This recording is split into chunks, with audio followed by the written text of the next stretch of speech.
Thank you very much, Dracos. Wow, very interesting questions there. And I'm going to ask a couple of those to my guests here as well, as I'm joined by Andrew Vedius Day and two of the Rift Rivals champions, Biofrost and Doublelift. That means we talked to almost everybody on the team, or we're going to talk to you guys. I just heard from your teammates, obviously, must be a great victory. But Biofrost, I want to go to you first. A first big victory for you also here at Rift Rivals with TSM. What does it mean to you to make it work in the end? Well, it's my first ever win in a tournament other than NALCS, so it doesn't mean a lot. It's an international tournament, even though it's only against Europe. So it is good for TSM and I guess NA as a region as a whole, because I don't really remember the last time North America has won any international competition, so this is good. Well, this is great. Obviously, Doublelift, same thing for you. You have got a ton of titles under your belt already, but this one, even though it is not an MSI or World Championship, it is international competition, and you guys aced the final. Yeah, for sure. I think, for me personally, it means a lot because I'm coming back off a split where I didn't have a lot of confidence. You know, solo queue made me a shitty player. and then the other thing was, I feel like people, they think of me and they think of like that I choked at last year's Worlds and that I played badly at international competitions, where I don't really feel that way. And so I think this was like a really big statement tournament for me, that I can compete with like the highest level, even though it's just EU, like Biofrost said. So I feel really good, obviously. Can we stop saying just EU? I mean, the only competition here was EU. I'm not sorry to say EU. Yeah, no, I understand what you mean. Vedius, it's just a bit of banter, of course. Like, I am just pulling this leg. mean, you are a respect. Like, you had no other opponents. EU were your only opposition in this game. That's what he meant. You guys have a funny analyst test, I think by the way. Vedius is There's a no bit... guess. No, there isn't. Yeah. I think Vedius is just a bit upset that obviously EU did not do a lot in this tournament. Like, NA is definitely greater than EU. Yes. Romana's going to have to turn his arrow around on his chest now, because TSM were able to break the curse and they were able to redeem their record against the Unicorns. Definitely. And Doublelift, I just want to talk a bit more about your answer there, because you have spoken to your confidence level maybe not being on par in the beginning of summer, and there was this huge spotlight on TSM with you coming back. Well, Doublelift's back. Now, obviously, everything's going to go perfect. So are you happy that, you know, you're taking the steps in the right direction, obviously, with this result? Is that helping the idea that things are going well? Yeah, the expectations on TSM are always extremely high. And then, you know, for me, there was this extra spotlight because I was coming back. And I don't know, the game is such a team game now that I can play champions like Ashe and, like, I can look really good as long as I hit arrows, which previously, like, that was really not the case. Like, AD carry is a lot more team-centric role right now. And I'm not gonna lie, like, I got carried pretty hard a lot of games by, like, Bjergsen and everyone on the team, honestly. Our team play was just insane. I mean, your arrows were on point. Biofrost, your performance was also on point. How does that kind of reflect on you or influence you, the fact that this guy has to be the star and also carry a lot in that team as well with the rest, and you guys have to perform? Is that heavy on your shoulders as well? I think having the stress of being able to perform at every match is really good. It can also be a double-edged sword, because if you don't manage stress well, then it can be really like a fast downhill where, you know, you lose one game and the community really hates you for it, and then you like just kind of tilt and you play a lot worse for the next couple of games. But if you can manage that and be able to receive community criticism in like a healthy manner, then it can be really beneficial as well. So I think it's both good and bad. Yeah, I think you guys should read a lot of Reddit and Twitter now after these matches, because you absolutely deserve it. Vedius, we got to turn that around, obviously, for the European teams. This was an absolute wake-up call that you said, well, it's not really underperforming when your style just gets exposed, and obviously wasn't up to par. So where did they go from here? Well, the European teams, I think, have come to realize that their strategies, their playstyles are not as effective if they want to try and succeed at international competition. And I think it's really important to identify that, like, the European teams came in exactly as expected. Like, their styles were exactly the same. The players performed at the level that we expected. And NA just really came in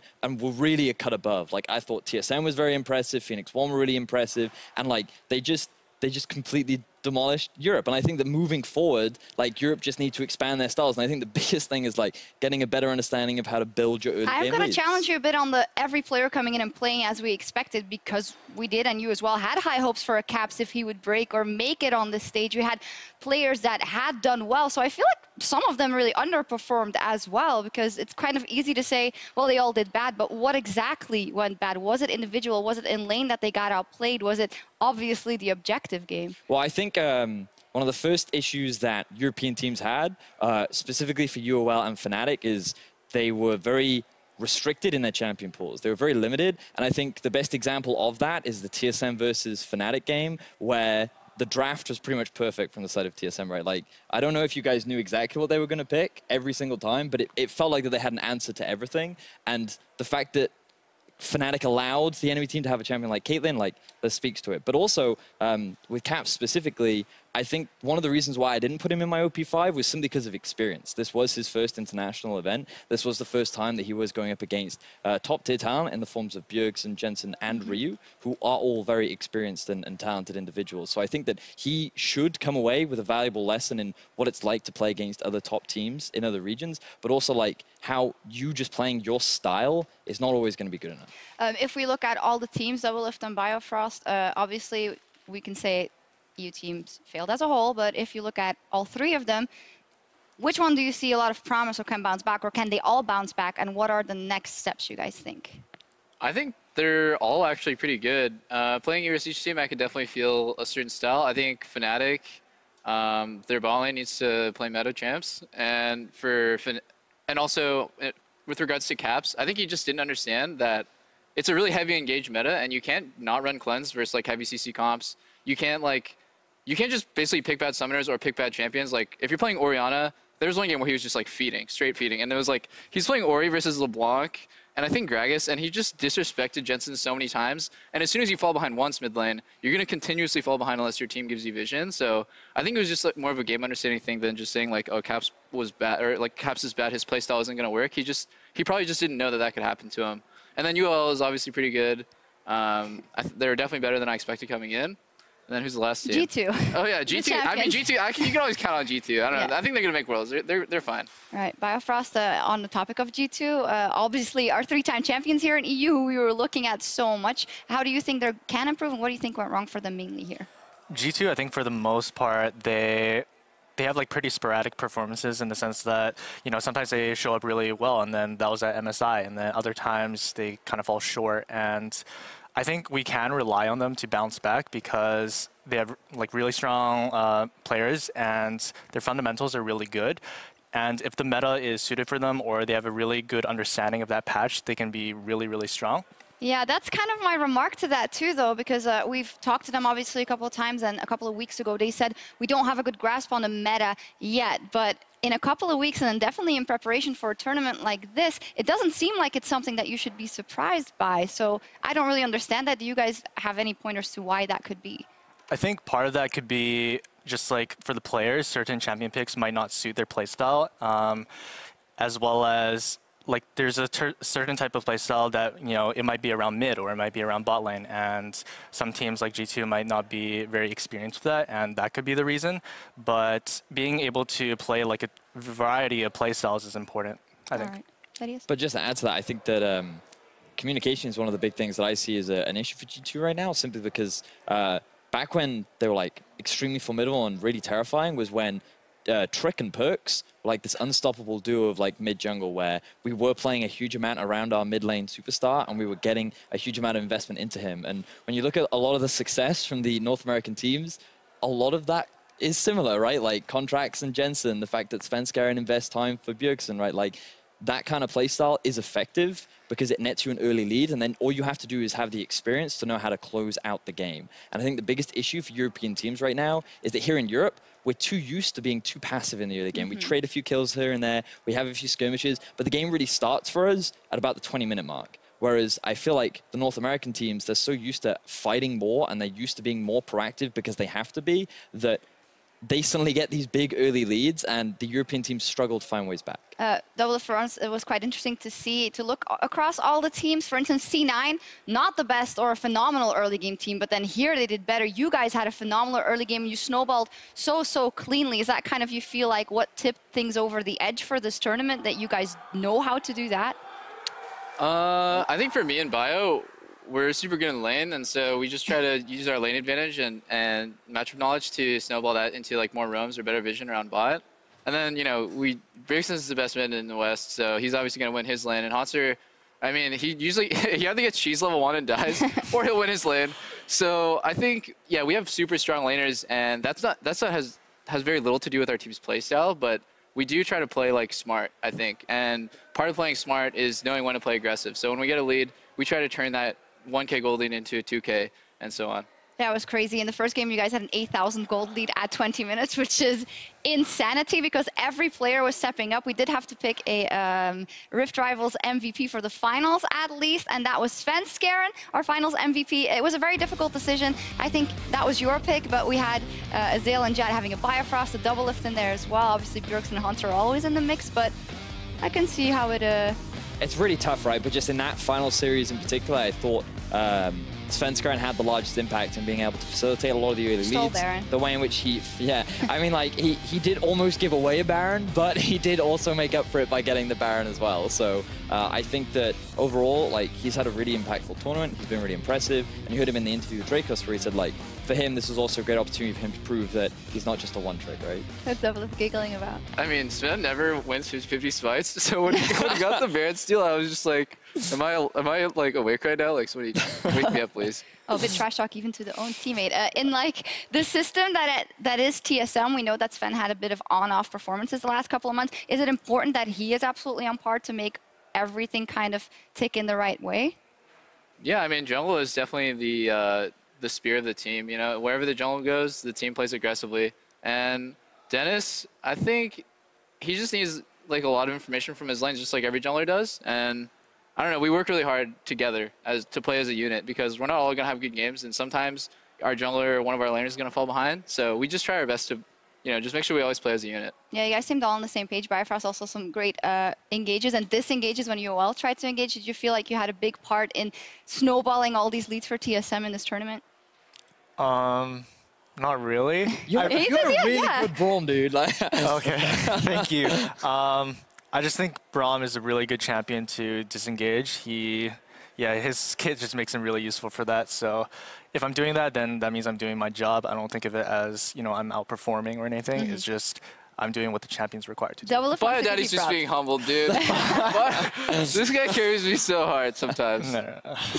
We'll settle on that. I think you all had a really good series. So the big question is what's next? Because we talked about EU.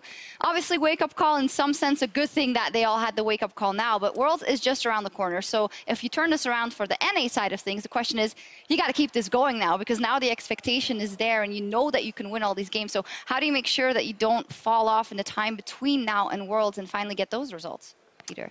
Well, when you play an international tournament, there's a lot of rubber banding. So when EU probably is going to play in the next few weeks, they're going to try to incorporate some new things that they learned from this that without this tournament they wouldn't be able to learn. And so I think they're going to catch up pretty quickly. It's not like EU is a bad region. And for NA, I think, especially for us, when we go to the next international tournament, we just want to make sure that we still put in that same level of, I guess, effort and determination to be the best. And hopefully we can, you know, even up our level one more time for Worlds. I'm curious as to whether or not, do you feel that you as a team, especially given your dominance, would you take a huge amount away from this tournament? Do you think you've learned some things? Like, I know you played against some interesting champions like Warwick and the Hecarim. I'm not saying you're going to integrate them, but do you feel you've learned something you can bring to your own playstyle from this? Me personally, yeah, for sure. Every tournament I play at, I think I take away a lot. And just the level of stress. If NALCS is like a 2 out of 10, this is like a 7 or an 8, and Worlds is obviously a 10. So I think this is great practice for us, and it's a great experience that other NA teams aren't going to be able to have. Yeah, Bifrost, anything you took away specifically? I think playing against other bot lanes is really important because you get exposed to a lot of different play styles. You know, with Fnatic, they liked ganking bot a lot, and I think also the other bot lanes also had a really big focus around bot lane, and they're really good at executing ganks with their junglers. So we always had to be careful about, you know, when could they gank and where should we ward so that we know when the gank is coming. So I learned all of those things. Besides of the victory, taking a lot back to NA with you guys, because I'm pretty curious to see what's going to happen now in NA. CLG is still a top-ranked team. IMT has had some really good showings. C9's been good. Phoenix 1 is all of a sudden top there. So how do you think that's going to evolve in her back? Are we going to see Phoenix 1, for instance, in the playoffs? What do you think of a contender of them now, Biofrost? I think overall the NA teams look a lot better. I think after this tournament, you know, people are going to be like, okay, NA, you know, we're actually a good region. We're not as bad as everyone thinks. And with all the teams like P1, IMT, CLG, C9, everyone looks really strong, and they all have their different play styles. So it's going to require every team to work so much harder to be able to do well in playoffs and contest for the championship. Double Lift.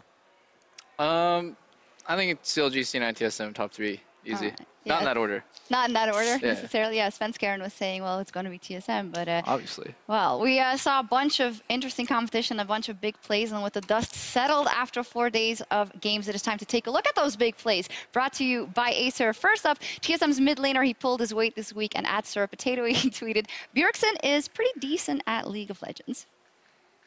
Knock down the turret. Well, Bjergsen is covering here on the top side. How about they going to look for him right now, see if they can take him down. He's rooted and stopped up. Featherstorm, he pushes him back. An auto attack was all he needed, but Bjergsen turns it around. Also fitting that it was TSM versus UOL, but that was a really nice one. And you wanted to highlight some other plays from Shinra, I believe, yeah, as because well. also the Cassiopeia. super tense moment between G2 and TSM where it was like 40, 50-minute game, and then he gets that clutch flash ultimate onto Perks, which effectively wins them the game too. Like, he had a lot of good plays this game. He is indeed a pretty good mid laner. Nice you mention G2 also have. We had other teams in the tournament, although they didn't really get a lot of wins in the end, but they did get some big plays, and Fnatic's top laner is known for his great escapes and showed some magic as Jarvan versus Phoenix won. At Benkos 1302 asked the perfect question, is it really SOAS without a clutch escape? Low amount of damage, and the fact that they had the pressure in the bottom lane with which to make that gank happen. Well, it feels like it's happening. Oh, man. SOAS a little bit late on the flash. The barrel comes out. Look at the escape. SOAS, you beauty. Yeah, even if Fnatic doesn't perform that well, SOAS is always doing these crazy things. He's been around for a really long time as well, so it's kind of impressive. Maybe as long as Double Lift almost. Yeah, I think similar. Wait, yeah, he was playing Season 1, right? Yeah, he was. Same as me. Yeah. Is it really SOAS if he doesn't rage quit a game? Oh, moving on to the next one. The Unicorns of Love's visit Chachi found success with his signature. Prehistoric Yordle turning around a huge fight versus Cloud9. Let's take a look. Now they just run it down mid. Now they're looking to keep the action going. Vizichachi in trouble, could get picked off. Does go Mega, does try to turn this one back, uses the Gargoyle Stoneblade, but it's time. That's the baited, outsmarted, Unicorns of Love. That was close. How about Chile is after that? Well, Chachi, obviously, he still had a good tournament, despite Unicorns of Love not doing much in the finals. I feel like you guys also really felt it and tried to shut him down a bit. What did you make of his performance during the finals? He's pretty nuts. I mean, I think even Hotster was telling me that he thinks Vizichachi is the best EU top laner at this tournament by far. And yeah, I mean, that guy is super good.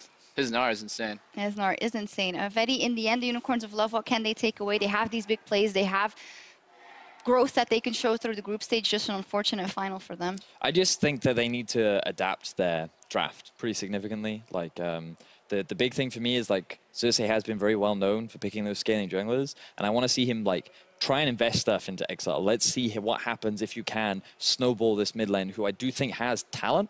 It's just very much right now that it's a lot more focused on, like, the top lane and the bot side of the map. That it is. Not a lot of days, though, for our teams to recoup. For you guys, neither. It's back to NA and back to the NA and EU LCS, because we return next week already when we start with the second half of the summer split, or continue. Be sure to follow us there as the teams continue their march down the road to Worlds. I can almost not read it. We have Rocka versus H2K, NIP versus Vitality, and CLG versus FlyQuest, and IMT versus Fox. So you guys at least get a little time to get back into the habit. Do you think it's going to affect you a lot, the fact that you have to fly back now and just keep going, actually, show that you're the best?